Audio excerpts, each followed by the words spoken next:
تم تو نبی کے چاہنے والے ہو, تم تو نبی سے پیار کرنے والے ہو. ارے تم کیسے نبی کے چاہنے والے ہو؟ تم نبی کے لیے جان دینے کی بات کرتے ہو, تم پانچوں ٹائم نماز میں حاضر ہونے کے لیے تیار نہیں ہو. جس نبی سے تم پیار کا دعویٰ کرتے ہو اس نبی کو تو نماز سے اتنی محبت ہے, اتنی محبت ہے, اتنی محبت ہے کہ اپنے آخری ٹائم بھی وہ نبی نماز کو نہیں بھولے.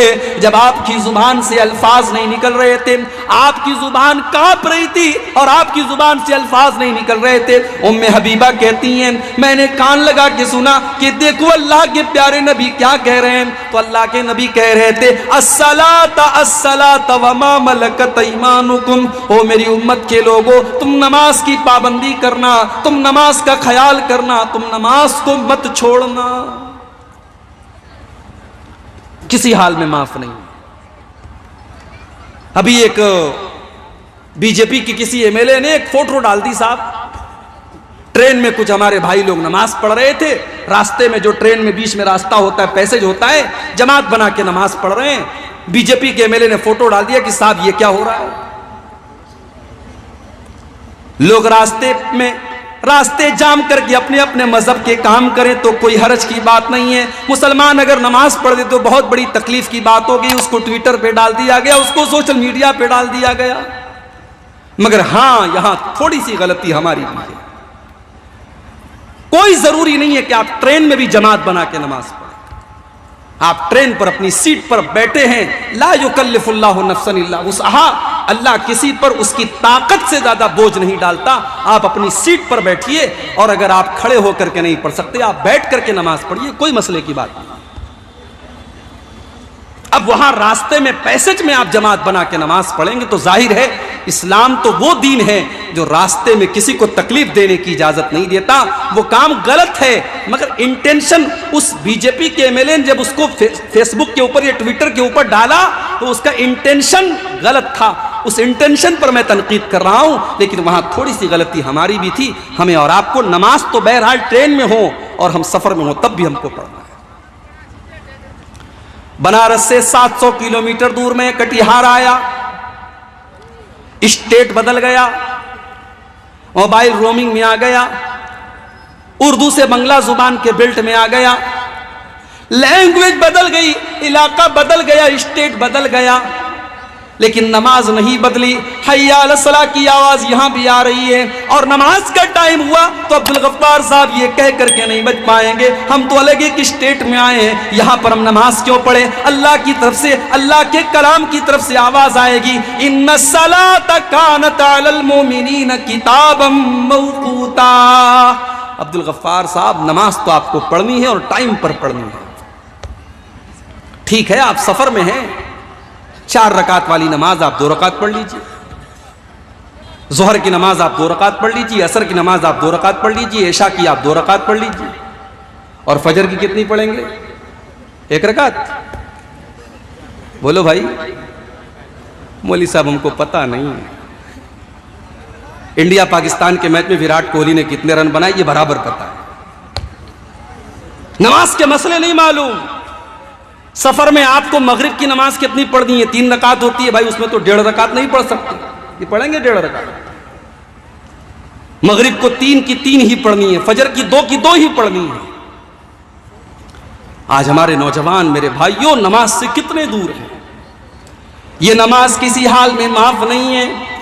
شیخ ابن باز سے پوچھا گیا کوئی مسلمان اگر دشمنوں کی قید میں چلا جائے, اس کو کھمبے سے باندھ دیا جائے, وہ تو ہل بھی نہیں سکتا, وہ تو رکوع بھی نہیں کر سکتا, وہ تو سجدہ بھی نہیں کر سکتا, وہ پیشاب کر دے تو دھل نہیں سکتا, وہ پاخانہ کر دے تو دھل نہیں سکتا, وہ وضو نہیں بنا سکتا, وہ تیمم نہیں کر سکتا. شیخ صاحب وہ انسان نماز کیسے پڑھے گا؟ شیخ ابن باز نے جواب دیا جب نماز کا ٹائم ہو جائے گا وہ اسی حال میں اس کے دونوں ہاتھ اور پیر بندھے ہوئے، وہ اسی حال میں اپنی آنکھوں کے اشارے سے تسبیح کرے گا، اپنی آنکھوں کے اشارے سے دعائیں پڑھے گا، وہ اپنی آنکھوں کے اشارے سے پوری نماز پڑھے گا۔ اس لیے کہ اللہ نے قرآن میں فرمایا فَاتَّقُوا اللَّهَ مَا اسْتَطَعْتُمْ، اللہ سے ڈرو جتنی تمہارے اندر طاقت ہے۔ وہ بیچارہ وضو نہیں کر سکتا، وہ تیمم نہیں کر سکتا، وہ رکوع نہیں کر سکتا، وہ سجدہ نہیں کر سکتا، وہ جس حال میں اسی حال میں نماز پڑھے گا۔ معاف نہیں ہے یہ نماز، ہمارے اوپر معاف ہے۔ ہماری دکان ہے مارکیٹ میں، بغل میں مسجد ہے، اذان کی آواز آ رہی ہے، ہم دکان چھوڑ کر کے نماز پڑھنے کے لیے تیار نہیں ہیں۔ میرے پیارے ساتھیوں، اپنی دکان سے کہہ دو، اپنے کام سے کہہ دو کہ نماز کا ٹائم ہے، نماز سے مت کہو کہ میری دکان کا ٹائم ہے۔ رجال لا تلہیہم تجارت ولا بیع عن ذکر اللہ، اللہ کے نیک بندے، اللہ کے مومن بندے نماز کی وجہ سے، اپنے کام کی وجہ سے کبھی نماز کو نہیں چھوڑتے، وہ نماز کی وجہ سے اپنے کام کو چھوڑ دیتے ہیں۔ اللہ کے پیارے نبی کبھی بد دعا نہیں کرتے تھے، آپ نے دشمنوں کے لیے بھی بد دعا نہیں کی، مگر جب آپ کی زندگی میں ایک مرتبہ ایسا ہوا کہ آپ کی عصر کی نماز قضا ہو گئی۔ جنگ خندق کا موقع تھا، دشمنوں سے لڑائی چل رہی تھی، عصر کا ٹائم ہو گیا، لڑائی کنٹینیو ہوئے، لڑائی چل رہی ہے، مغرب کا ٹائم ہو گیا، سورج غروب ہو گیا، اور اللہ کے پیارے نبی کی عصر کی نماز قضا ہو گئی۔ آپ نے بد دعا دیتے ہوئے فرمایا ملأ اللہ بیوتہم وقبورہم نارا شغلونا عن الصلاة الوسطی، اللہ تعالیٰ ان کے گھروں کو جہنم کی آگ سے بھر دے، ان کی وجہ سے ہماری عصر کی نماز قضا ہو گئی۔ اتنی محبت تھی اللہ کے نبی کو نماز۔ سوموار کے دن آپ کا انتقال ہوا، آخری نماز آپ نے فجر کی دیکھی، فجر کی نماز کا ٹائم ہے، ابو بکر صدیق نماز پڑھا رہے ہیں، صحابہ پیچھے نماز پڑھ رہے ہیں۔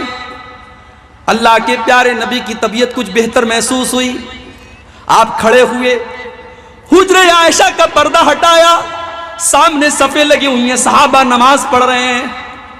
نبی اکرم نے اپنے صحابہ کو نماز پڑھتے ہوئے دیکھا، آپ کے چہرے پر مسکراہٹ آ گئی، آپ ہنسنے لگے، مسکرانے لگے، آپ کے دل کو سکون پہنچا۔ میری امت میرے بعد بھی نماز پڑھے گی، میری امت کے لوگ میرے بعد بھی نماز کو قائم رکھیں گے، میرے مشن کو قائم رکھیں گے، میرے کام کو جاری رکھیں گے، نماز بند نہیں ہوگی۔ آپ کے چہرے پر مسکراہٹ پھیل گئی۔ صحابہ کرام نماز پڑھ رہے ہیں۔ اچھا، جس سے محبت ہوتی ہے نا، اس کی موجودگی کا احساس وہ کر لیتا ہے۔ صحابہ نے نماز کی حالت میں محسوس کر لیا کہ اللہ کے نبی اپنے حجرے کے دروازے تک آئے۔ صحابہ کہتے ہیں کہ ہمیں ڈر محسوس ہوا کہ کہیں ہماری نماز نہ خراب ہو جائے۔ ابو بکر صدیق کو بھی محسوس ہو گیا، وہ پیچھے ہٹنے لگے۔ اللہ کے پیارے نبی نے اشارہ کیا کہ نماز کو کنٹینیو رکھو، اور آپ نے دوبارہ پردہ گرا دیا۔ صحابہ کہتے ہیں یہ آخری دیدار تھا جو ہم نے اللہ کے پیارے نبی صلی اللہ علیہ وسلم کا کیا تھا۔ اتنی محبت تھی میرے بھائیوں نماز۔ ہمارا نوجوان نماز نہیں پڑھتا، نماز پڑھے گا کیسے؟ یہ دارو پیتا ہے، نماز کہاں سے پڑھے گا؟ یہ جوا کھیلتا ہے، نماز کہاں سے پڑھے گا؟ شراب کے اور جتنے نقصان ہیں وہ سب تو ایک طرف ہے، جو شرابی ہوگا وہ نمازی نہیں بن سکتا، اور جو نمازی بنے گا وہ شرابی نہیں بن سکتا۔ اسی لیے اللہ قرآن میں کہتا ہے انما یرید الشیطان ان یوقع بینکم العداوۃ والبغضاء فی الخمر والمیسر ویصدکم عن ذکر اللہ وعن الصلاۃ۔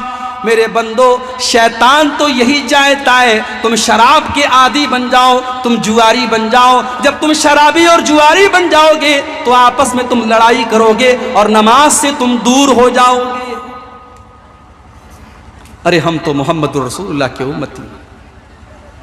یہ کام نتیش کمار کا نہیں تھا کہ شراب پر پابندی لگائیں، یہ کام تو مسلمان کا تھا۔ مسلمانوں کے گاؤں میں بڑے بڑے بورڈ لگے ہونے چاہیے تھے کہ یہ ہمارا گاؤں ہے، یا شراب کا اڈا نہیں کھلے گا۔ شراب بندی یہ بہار گورنمنٹ کا کام نہیں تھا، یہ مسلمان کا کام تھا میرے بھائی۔ یہ ہمارے مذہب کی تعلیم ہے، یہ ہمارے دھرم کی تعلیم